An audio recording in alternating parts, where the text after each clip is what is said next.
ये रानी काहे सुतत बारू भुइया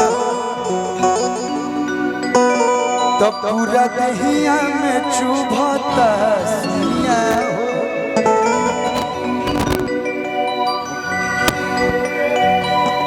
एक्शन बहुत जल्दी पकड़ ले रही है। ये रानी काहे सुतत बारू भुइया अब कहाँ जा जा हमारो सब गड़ाई लोनिया बड़ा सा देखो तो लाठी डंडा लेकर रेडी बड़ा सा तो पूरा दहिया में चुभता सुइया हो। भैया हेलो जी भागे लुका है भोजपुरिया मरद से।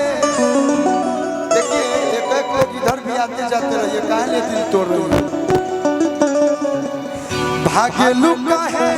भाई मगहिया मरद से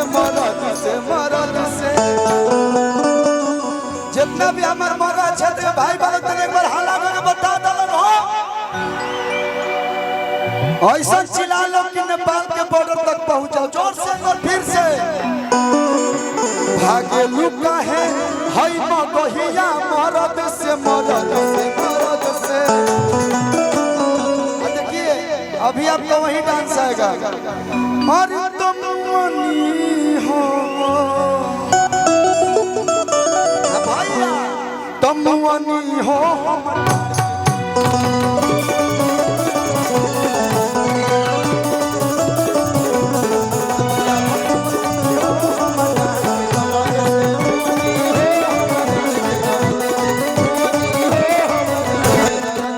काहे सुतत बारू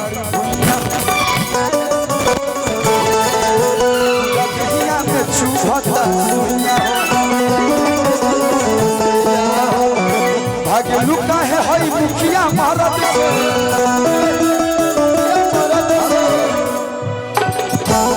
भाग्य लुका है अरे भोजपुरिया मरद से। भाई प्रधान जी हैं बताइए ये कौन प्रधान जी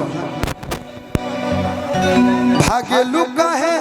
हई नवा दवालू भैया लोग मरद से अरे तमुआनी हो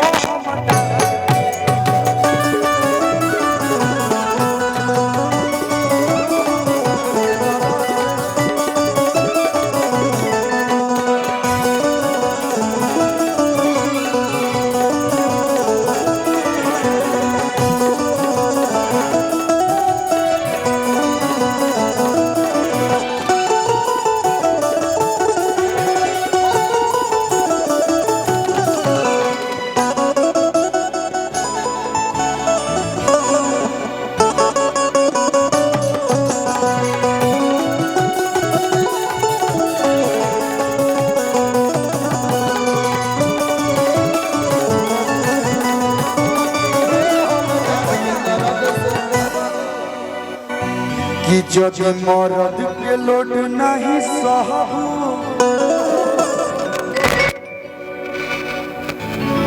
बस हम धरते तो तू कहाँ बस कर दिल दुख रहा है तर इतना जल्दी दिल लगी हो गए तार दिल हम चार लगा ले कि जब मरद के लोड नहीं सहबू कैसे ससुरा में रहबू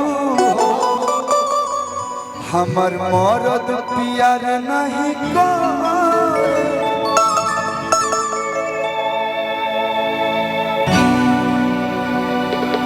मारब तो सुलवा से मारब तो मरुआ से कपड़ा फाट देता है ना होने लाइटर मरबत कि जब मरद के लोड नहीं सहबू कैसे ससुरा में रहबू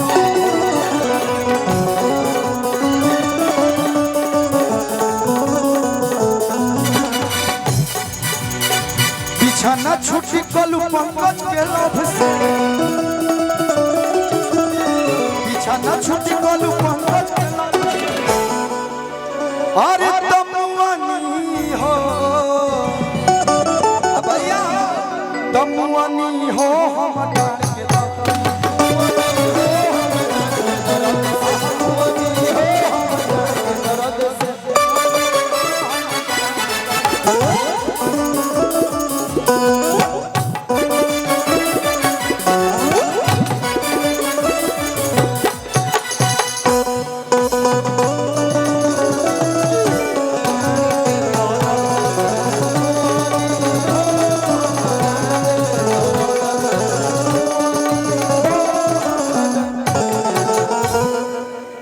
hello hello hello hello hello